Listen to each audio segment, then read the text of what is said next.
Liigassa Liverpool kasvatti sarjajohtonsa jo 13 pisteeseen ja alkaa olemaan lähellä mestaruutta. Liverpool löi Newcastle kotona 2-0 vähin haastaja Arsenal jäi samaan aikaan maalittoman tasapelin kauden yllättäjän Nottinghamin kanssa.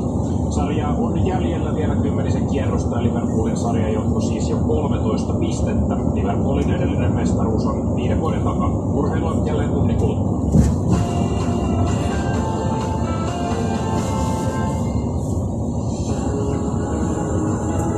Sitäpä juuri urheilua ja tunnin kuluttua ja myös Ylen verkosta sitä saa ihan silloin, kun itselle parhaiten sopii yleisesti. Radio Suomi. Kello on 13:07, oikein kivaa torstai-aamua. Siellä on lähtenyt aamu käyntiin, toivottavasti mukavissa askelmerkeissä. 4 ruusua ja sähkökitara. Kuulostaa aika lailla tältä. Jenni Vartiaisen villitteiden luvassa hetken kuluttua. Radio Suomen aamu. Pauliina Puurila.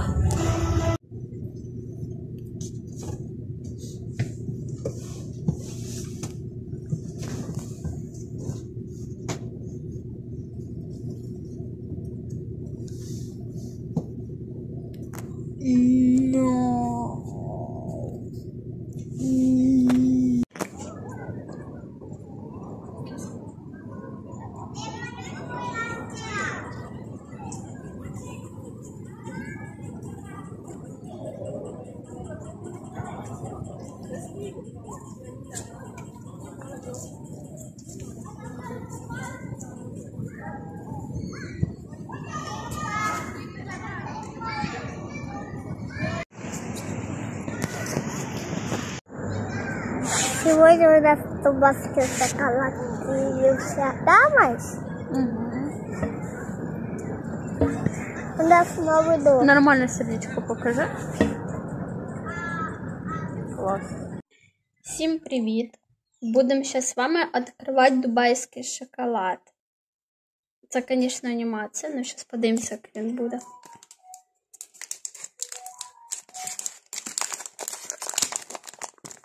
Зараз вам покажу, як плиточка йде ось такий. Це в Тампере. Ось у нас магазин відкрився. Що нас я вам покажу? Ось така плиточка обична. Ось. Зараз я вам покажу, як фу.